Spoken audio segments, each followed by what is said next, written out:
Hello, and welcome to Cemetery Stories, Capital Connections Edition, Season 3. I'm your host, Capital Eric, and I'm a tour guide here at Sacramento Historic City Cemetery, as well as the California State Capitol Museum, a unit of California State Parks, just up the road.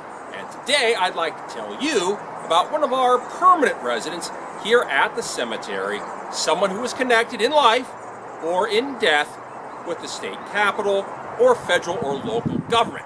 Now, you caught me right in the middle of my reading time. My latest volume from the state library, recommended by the state librarian himself, is all about symbols you might see in a cemetery. Did you know a closed book on a tombstone might symbolize the end of life? Books might also symbolize the deceased's occupation in life, or simply a love of books or a good education. Would you like to see what's next? Read on, McDuff.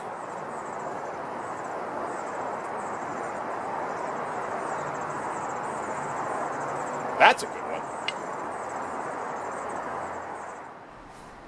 In another episode, I hinted at the problems John Sutter Sr. and his son, John Sutter Jr., had with squatters.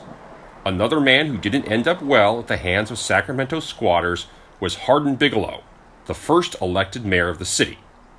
In May 1849, John Sutter Jr. placed the following notice in the Placer Times newspaper. Notice to squatters. All persons are hereby cautioned not to settle without my permission on any land of mine in this territory. It then described the boundaries of Sutter's land. With thousands of gold miners descending on the area, there wasn't much good land on which to settle that hadn't already been given through Mexican land grants or owned by people who had purchased land from the grantees, including John Sutter Sr. So they began squatting on land already claimed.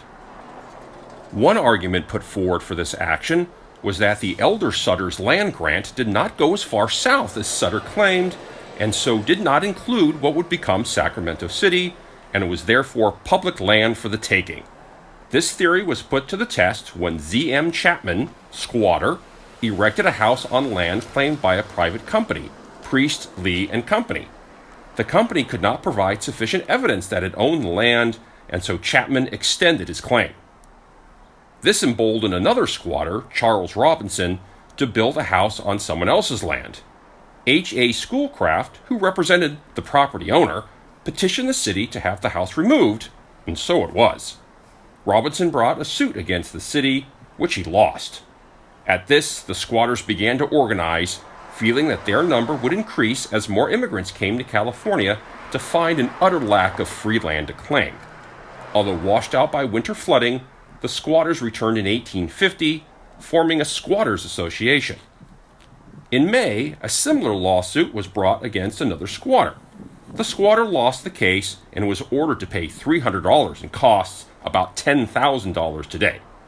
The defendant appealed the case, but a higher court sustained the lower court's decision. The squatters issued a statement listing their grievances against the landowners and speculators and local and state authorities, using such language as the so-called legislature of California. This galvanized the community into squatter and anti-squatter camps. The squatters held a large meeting on August 11th, which was attended by some landowners as well. The squatters kept arms in the house of John Madden. Sacramento County Sheriff Joseph McKinney, in his attempts to serve writs of restitution, eviction notices, on the squatters, reported the names of men who resisted his authority, and warrants were issued for their arrest. Madden was dispossessed of his home, but on August 14th it was reclaimed by a group of heavily armed squatters. Mayor Bigelow put out the call to all good citizens to organize and help suppress the threatened riot. The squatters retreated, but were met again by Mayor Bigelow and a crowd of persons near the intersection of 4th and J Streets, where the mayor ordered them to give up their arms and disperse. In response, several shots were fired at Bigelow, and he fell from his horse, seriously injured. In the chaos that followed, several other men were killed or wounded. A meeting of the city council was held, and citizens gathered to prevent further outrage. Sheriff McKinney led a group of armed and mounted men to search for the culprits from the shooting at 4th and J, but none could be found. Brigadier General A.M. Wynne, also interred here at City Cemetery, placed the city under martial law, and peace, at least for one night, was reestablished. The next day, August 15th, Sheriff McKinney was shot and killed in a raid on a squatter camp in which 3 squatters were also killed. Mayor Bigelow, the main proponent behind the city's levee system to prevent regular flooding of the city, was unable to continue in his official duties. Already weak from the injuries sustained during the riot, Bigelow succumbed to cholera on November 27, 1850, after only 8 months in office as the city's first elected mayor. He is buried here in Sacramento Historic City Cemetery, just inside the front gate and next to the eventual grave of John Sutter Jr., reburied here at the request of his daughter in 1964. Well, that closes the book on another chapter of Cemetery Stories, Capital Connections Edition, Volume 3. I'm your host, Capital Eric, and it's been my pleasure telling you a little bit about City Cemetery as well as the state capitol.